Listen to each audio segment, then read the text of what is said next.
All right, buckle up for this one, folks. We're going deep on a story you sent in.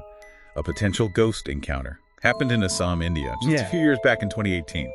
You mentioned you like recent stories, so, well, this one's as fresh as they come. Yeah, the location itself really grabbed my attention to some, especially near the Bhutan border. I mean, the landscape there, it's as captivating as all the folklore. It's almost like, well, it's the perfect setting for a story, like this one blurs the lines between the ordinary and the supernatural. It really does. And you can imagine our main character, just a regular government worker living in this remote area, probably thought his daily commute was, well, anything but extraordinary.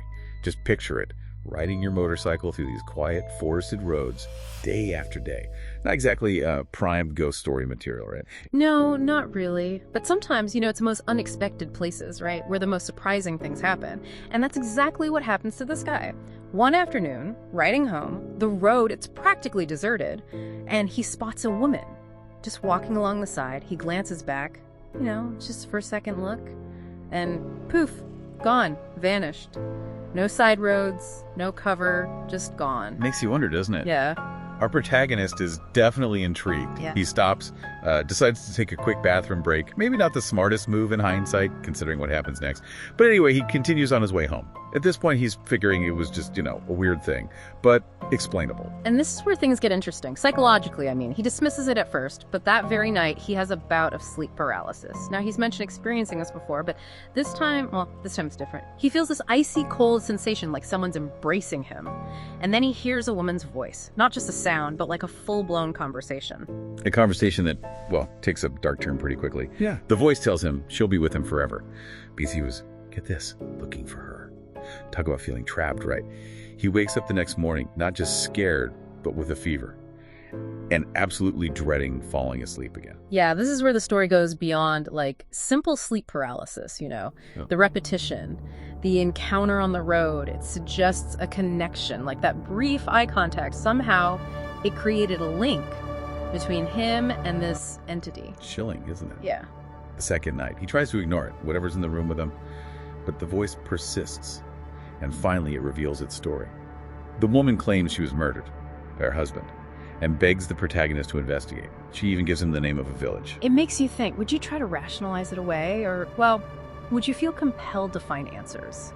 It's at the heart of why we love ghost stories, right? That tension between logic and the possibility of something, well, unexplainable. Absolutely.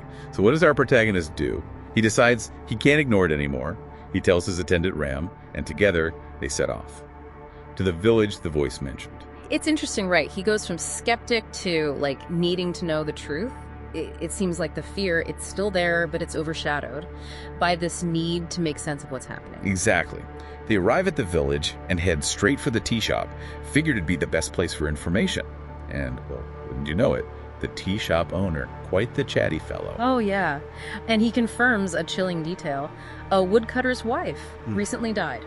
Under, let's say, suspicious circumstances. See, the authorities ruled it a suicide, but the locals, well, they weren't so sure. And suddenly, all starts to click.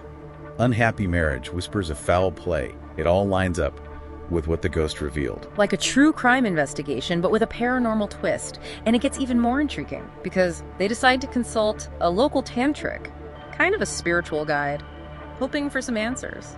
And the tantrik's response, well, it's fascinating. And a little bit funny. He confirms that some spirits, especially those who've been wronged, they can become malevolent, seeking revenge and all that. He even warns our protagonist that, well, he was incredibly lucky to survive those encounters. Can you imagine stopping for a bathroom break and accidentally, well, inviting a vengeful spirit into your life? It's like something straight out of a horror film. And the solution, a simple ritual involving ashes. For get this, a surprisingly low fee, just 20 rupees. It really highlights how in some cultures the supernatural, it's just a part of life. Yeah, it's a big contrast to, well, how these events might be seen in Western societies. Instead of fear and denial, there's this pragmatism, a willingness to acknowledge and deal with the situation. So the protagonist does the ritual, and thankfully the ghostly encounters stop. But he's left, well, with a lot to think about. The experience shook him, leaving him with questions, and a profound shift in his beliefs. It's really the authenticity of his experience, that's what gets me.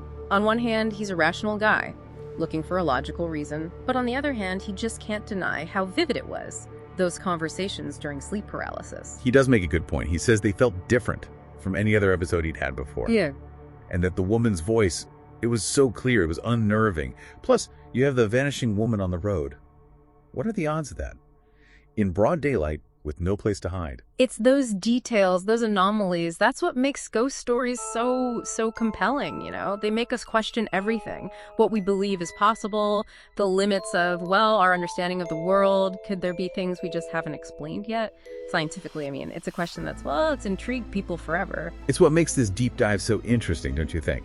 It's not just like a scary story. It's about belief and perception, the mysteries of the human mind. It really is. And, you know, this whole experience seems to have opened him up to the possibility of the supernatural. Even if he can't fully, you know, embrace it, he goes from skeptic to someone who admits there might be things out there that we just don't understand. A lot of people who say they've encountered the paranormal, they describe a similar shift, like experiencing a glitch in the matrix, a moment that makes you question everything you thought you knew. Right, but it's important to remember, we can't really prove or disprove ghosts, can we? That's part of what keeps these stories alive, fuels our curiosity.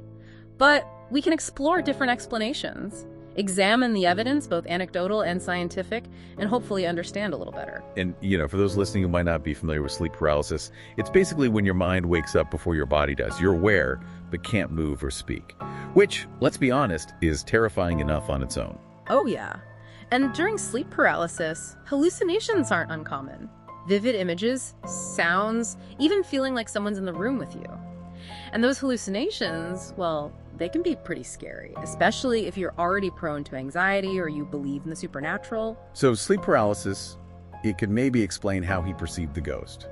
But it doesn't explain the woman disappearing on the road, does it? No, it doesn't. And that's the real mystery. It's those details, the ones that fall outside of what we know, that make you wonder if there's something else going on. We have to think about the cultural context, too. In many cultures, spirits and the afterlife, they're just a normal part of their belief systems. Absolutely. What might be a terrifying ghostly encounter in one culture, it could be totally normal, even respected, in another. It's this mix of personal experience, cultural beliefs, and psychology that makes these deep dives so fascinating. It's not just about ghosts, it's about us. Our fears, our beliefs, and our fascination with the unknown. And that brings us to the question we always ask in these deep dives. What does all this mean for you? The listener, I mean. This story, it really raises some good points about belief, perception, the power of the mind. Where's the line between what science can explain and what remains a mystery? Yeah, it's a question that's fascinated people for centuries, hasn't it? Philosophers, scientists, storytellers. And we may never have all the answers, but exploring these stories, these glimpses into the unknown, I think it helps us understand ourselves, the world around us. Yeah. It really does make you think. This story, it's got personal experience, cultural perspective, psychology. It really makes you examine what you believe, you know? Yeah. Suggests that maybe there's more to reality than we can see, or explain with science, at least. Yeah. And our knowledge, it's always evolving, right? What we think is impossible today, the supernatural and all that, it could be normal tomorrow. Just look at how much we've learned about the universe, the brain, even consciousness itself. It's all changed. It really has. And that's what I love about these deep dives. We're not here to give you the answers. We're here to spark curiosity and encourage you to think critically. Exactly. It's about the mystery, the unknown, letting ourselves be challenged by new ideas. And who knows, maybe by engaging with these stories, asking these questions, well, maybe we'll make discoveries that change everything. That's a great point. And speaking of questions, I've got one for you, the listener that is.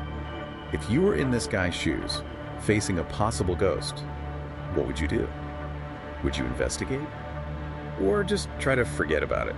And maybe even more importantly, where do you think the line is between what we can explain and what we can't? Is it fixed? Or does it move as we learn more? We'd love to hear what you think. Share your experiences, your beliefs. Keep the conversation going. Because sometimes the most amazing discoveries, they happen when we explore the unknown together.